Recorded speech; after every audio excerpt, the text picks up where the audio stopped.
পাখি বললেই রক্তদহ বিল বা হাতির পুল যে নামেই চিনুন না কেন, এইটা কিন্তু মানতেই হবে প্রকৃতির এক অপরূপ সৌন্দর্যে ভরপুর এই জায়গাটা। যতবারই যাই না কেন বারবার যেন যেতে ইচ্ছা করে। আমার কাছে এই জায়গাটা এত বেশি শান্তিপূর্ণ এবং সুন্দর লাগে যেন মনে হয় শহুরে জীবনের ক্লান্তি এক নিমেষে শেষ হয়ে যায়। তবে এইখানে যখন পানি থাকে তখন কিন্তু দৃশ্যটা আরো বেশি সুন্দর হয়ে যায়।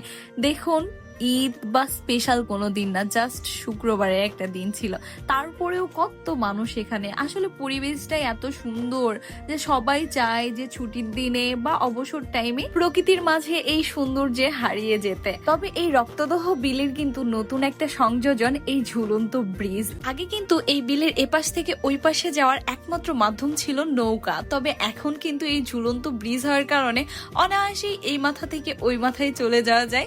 আর এই জায়গার সৌন্দর্যটাও দ্বিগুণ হয়ে উঠেছে। গত ঈদে এত মানুষ হয়েছিল এইখানে, যেন মনে হচ্ছিল নওগাঁ শহরের অর্ধেক মানুষ সবাই চলে এসেছে এই রক্তদহ বিল দেখতে। তবে শুক্রবারেও যে এত মানুষ হবে এইটা আমরা কল্পনা করি নাই। তবে এবার এসে যা বুঝলাম, এই জায়গার সৌন্দর্য এতটাই যে মানুষ বারবার এই জায়গাতে ছুটে আসে। আর কেনই আসবেন না বলুন তো, এত মনোরম একটা পরিবেশ, চারিপাশে গাছপালা, মৃদু ঠান্ডা বাতাস যেন একদম মন প্রাণ সবকিছু ভরিয়ে দিচ্ছিল। তবে ব্রিজে উঠে আমি শুধু বারবার ভাবতেছিলাম, যখন এইখানে আবার পানি হবে তখন সৌন্দর্যটা আরো কত বেড়ে যাবে। বেশ কিছুক্ষণ ব্রিজে দাঁড়িয়ে দাঁড়িয়ে আমরা ভিডিও নিচ্ছিলাম এবং প্রাকৃতিক পরিবেশ উপভোগ করছিলাম।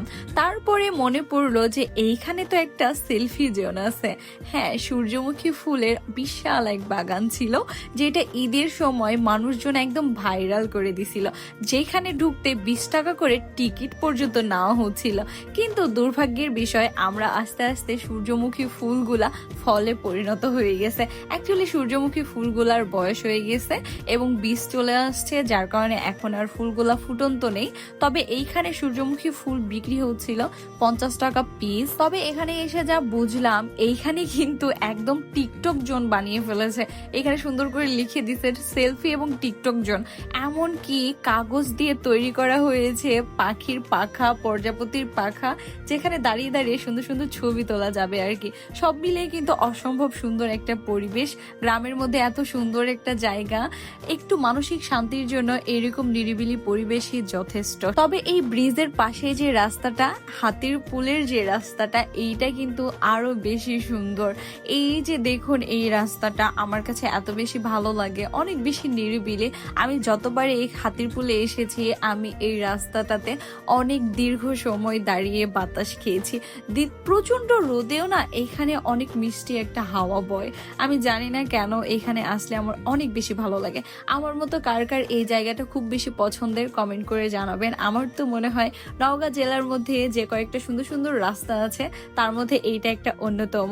আর আমার পিছনে কে ছিল বলেন তো? কিনতে পারলে কিন্তু মেনশন দিতে একদমই ভুলবেন না। সবাই ভালো থাকবেন, সুস্থ থাকবেন। আল্লাহ হাফেজ।